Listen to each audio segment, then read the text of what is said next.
ఎంత? 20 రూపాయలే కదా 30 రూపాయలు. ఎందుకంటే పెట్రోల్ రేట్ తెలుసు కదా నా ఇంటి పెరిగి. పడన్నా మీరు తినరు పడదు.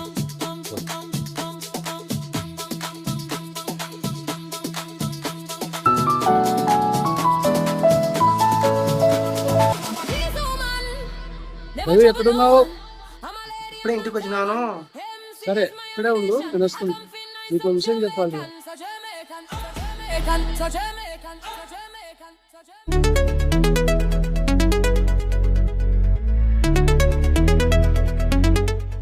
వారి ఎలక్షన్ లో నన్ను ఓడించారు. ఈసారి నన్ను గెలిపిస్తే పేదలకు పక్కా ఇల్లు, యువతకు ఉద్యోగం, పెన్షన్లు తప్పకుండా ఇస్తానని ప్రమాణం చేస్తున్నాను.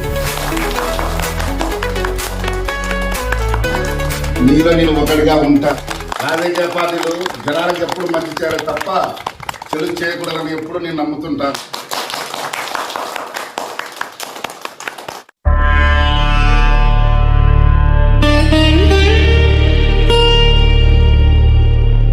మన జలదుర్గం జనార్దన్ గారు ఎమ్మెల్యేగా మళ్ళీ పోటీ చేస్తున్నాడంట్రా. అయితే ఈసారి మనం ఆయనకే ఓటేయాలి రోయ్. ఎవరు గెలిస్తే మనకేమొస్తాయనైనా మన కష్టాలు మనకు తప్పవు. లేదురా, ఆయన మీటింగ్ లో మాటిచ్చాడురా, చదువుకున్న వాళ్ళకు ఉపాధి, పింఛన్లు, నీలాంటి యువకులకు ఒక దారి, పేదలకు పక్కా ఇల్లు, చాలా పిచ్చినా ఎన్ని ఎలక్షన్లు లేదు, మనకి కూడా ఇంత పేరు చేశాడా? మన జనార్దన్ రావు అలాంటోడు కాదురా, చాలా మంచోడు. ఈసారి మనం ఆయనకే ఓటేయాలి రోయ్. వీలైతే నువ్వు ఆయన తరపున ప్రచారం కూడా చేయాలా? నేనా? అవునరా, చేస్తే తప్పేంటి? రేపు ఆయన గెలిస్తే నీలాంటి వాళ్ళ బతుకులు బాగుపడతాయి. ఏమో అంతా నీ పిచ్చి. ఆయన నేను ఎవరో కూడా తెలియదే. నేను ఆయన దగ్గరికి తీసుకెళ్తాలే.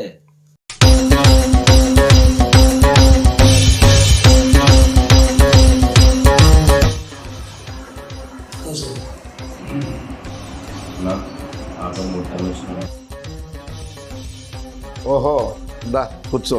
పర్లేదన్నా. నీ కొడుకు కాదు, ఏం చేస్తున్నావు పా? సాఫ్ట్వేర్ ఉద్యోగం అని బెంగళూరుకి హైదరాబాద్కు పోతానంటా. పంపించే మంచిదేగా. వాడిని ఇచ్చి నేను ఉండలేను కదన్నా, అందుకే ఏదో ఒకటి ఆధారం చూపిద్దామంటారు, అంతే కదా? అవునన్నా, అందుకేనా రేపటి నుంచి మీరు మీ వెంట ప్రచారానికి వస్తారు. అట్లానా? నా వెంట తినడానికి చాలా మంది జనాలు ఉన్నారే. అయినా సరే చదువుకున్నాడు నా వెంట ఉంటే మంచిదేగా. రేపు పక్కన మండలంలో ప్రచారం ఉంది, ఉదయం వచ్చేసాయి. సరే అన్న.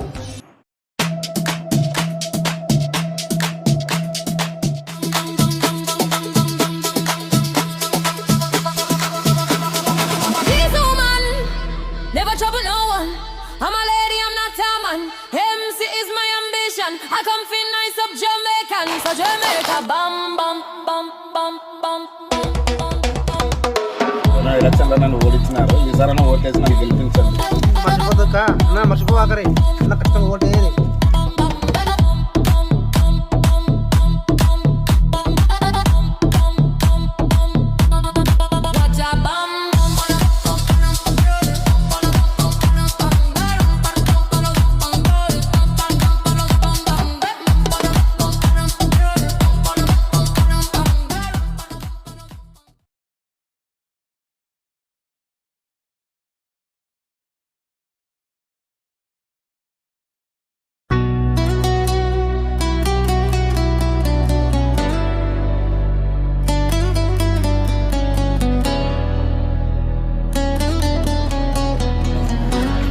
రామూర్తి, ఆటో ఎలా నడుస్తుంది ఏంటి?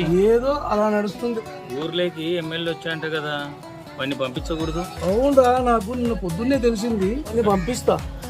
మొత్తానికి నువ్వు చాలా గ్రేట్ రా. 3 నెలల పసిగుడ్డను నీ చేతిలో పెట్టి నీ పెళ్ళాం చచ్చిపోతే తల్లి లేని లోటు లేకుండా నీ కొడుకుని పెంచావు చూడు, అదిరా నీ గొప్పతనం. నాకు వాడు తప్ప ఎవరున్నారు? వాడికి నేను తప్ప ఇంకెవరు? నాకా వయసు అయిపోతుంది. ఎన్నాళ్ళని ఈ ఆటో తోలి వాడిని చూసుకుంటా చెప్పు. ఉద్యోగం కోసం సిటీకి వెళ్తాను అన్నా అంటే వాడిని ఇచ్చి ఉండలేక నేనే వద్దన్నా. వాడికా వయసు వచ్చింది, పెళ్లి చేయాలంటే ఏదో బతుకుదేరి ఉండాలిగా. ఆటో వాని కొడుకంటే పిల్లనెవరిస్తారా? నాన్న, ఆ ఎమ్మెల్యేను నేను ఒకసారి కలిసి వస్తా. నేను కూడా చెప్పాలనుకున్నాను, ఒకసారి వెళ్ళి కలిసిరా.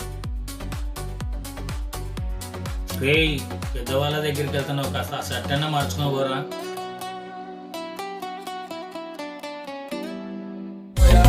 ఎస్ఐ డ్యూటీ మాత్రం చేయి, పార్టీ పనులు చేయమాక పార్టీలో ఎగిరిపోతారు. మా వాళ్ళు చెప్పింది రాయి అవసరం వాళ్ళని తెచ్చి ఆటోమేటిక్ కొడుకు వచ్చాడు. ఏందిరా వాడి నస, అట్లా గెలిచామా లేదా ఇట్లా పీకా తింటున్నారు. వస్తేనా నమస్తేలే కానీ ఏందబ్బా ఎన్నిసార్లు చెప్పాలా నీకు? అవకాశం ఉంటే ఏదో ఒకటి చూద్దాంలే. అది కాదన్నా, కాలం గడిచే కొద్దీ మేము ఏజ్ బార్ అయిపోతాం నిన్న. ఏం పర్వాలేదులే, మీరు ముళ్ళు లాంటి వాళ్ళు, ఎంత ఎండితే అంత గట్టిగా దిగుతాది. మీరు తెలిస్తే మాలాంటి వాళ్ళకి ఏదో ఆశ దొరుకుతుందని ఆశపడదు తప్ప మీకు ముళ్ళుగా మారాలని కాదన్నా. మీకు చేత కావాలంటే చెప్పన్నా, ఇంకోసారి మీ గడుపులో తొక్కవు. ఎట్లా గొంతులేస్తుంది, సాఫ్ట్వేర్ మాట్లాడుతుంటే సాఫ్ట్వేర్ అనుకున్నావా? అయినా నేనెందుకు చేయాలరా సాయం? అర్థమైందన్నా, నువ్వు కూడా అందరూ చూడాలని మా పిచ్చి నాన్నే నిన్ను పిచ్చిగా నమ్మాడు. నీ దగ్గరికి రావడము నా అది బుద్ధి తక్కువ. ఛీ! చీపులతో ఒళ్ళు అది బలిసిందా? నాకు కాదు నీకు. ఏయ్! అబ్బా!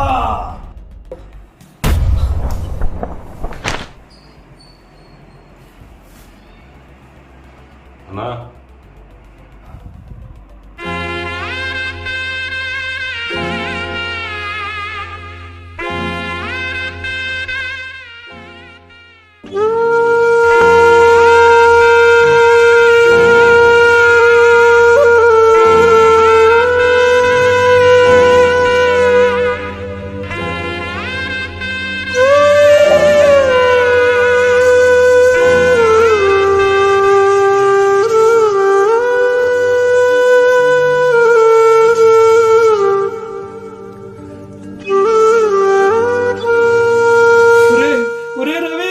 ఎంత పని చేశావురా, నీకేమంత కష్టం వచ్చిందిరా, ఎందుకురా ఇట్లా చేసిరావు, ఏం బాధ వచ్చిందిరా చెప్పురా నాయనా చెప్పురా. అప్పు చేశావా, ప్రేమించావా, లేక ఎవరన్నా ఏమన్నా అన్నారా చెప్పురా.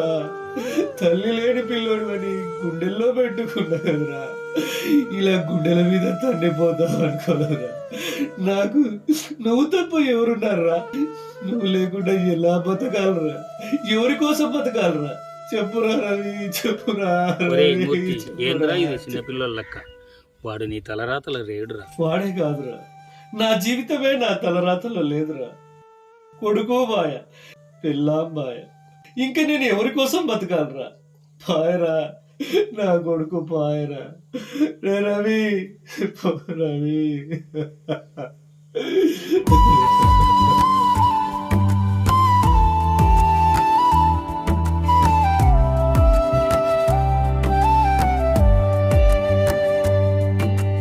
కలల నిదురలో కలిసిపోయిన కాలం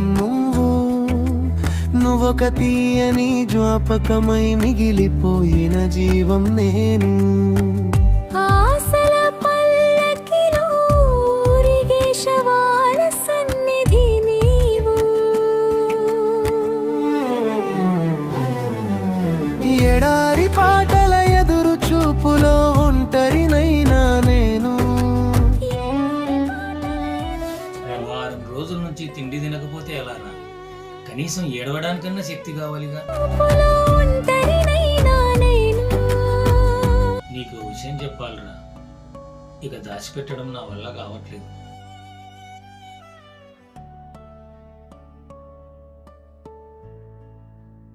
ఏమైందో చెప్పరా. అది ఎట్లా చెప్పాలో అర్థం కావట్లేదురా. నీకు అసలే కోపం ఎక్కువ. విషయం తెలిసాక నరుకుతా, పొడుస్తా అనేటువంటివి చేయకూడదు. ఏం మాట్లాడుతున్నావురా? నిజంరా, ఏం నిజంరా? నీ గుండెలు పగిలే నిజంరా. నీ కొడుకుది ఆత్మహత్య కాదు, హత్య. ఏం మాట్లాడుతున్నావురా? అవునరా, శవాన్ని చెట్టు నుంచి దించినప్పుడు చెవుల రక్తం కావడం నేను చూశాను. ఉరేసుకుంటే నేలగా బయటకు వచ్చేది కాదు, రక్తం ఎలా వస్తుంది? ఇప్పుడే నాకు అనుమానం వచ్చింది. నీకు చెప్తే ఎక్కడ రచ్చరచ్చ చేస్తావని నేనే తుడిచేశాను. మరుసనాడు తోటకు వెళ్తుంటే ఆ ఎమ్మెల్యే దగ్గర పనిచేసే సీనుగాడు కనపడి ఏడ్చుకుంటూ మొత్తం చెప్పింటారు.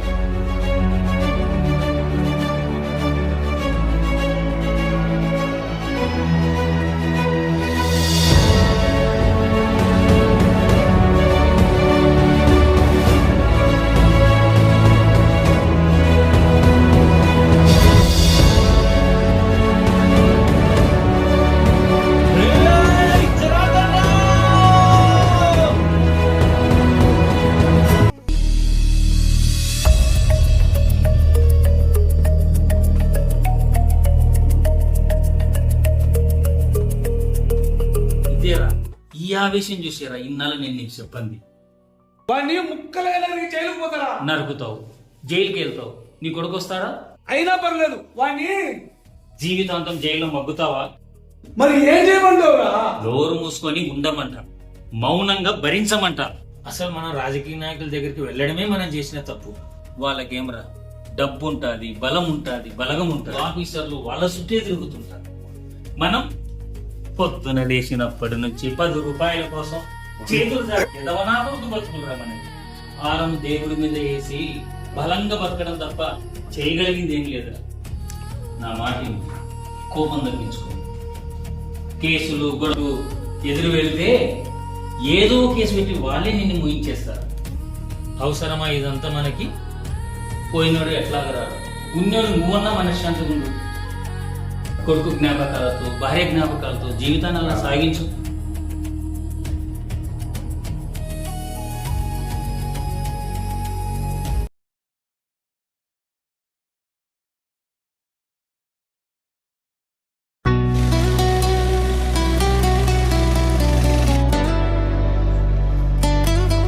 రాజకీయ నాయకులు రాజ్యం వెళ్తారేమో కానీ పేదవాడి మనసు గెలవలేరురా. అలా గెలిచే సత్తా కొద్ది మందికే ఉంటుందిరా. మిమ్మల్ని నమ్ముకున్నందుకు నాదే బుద్ధి తక్కువ.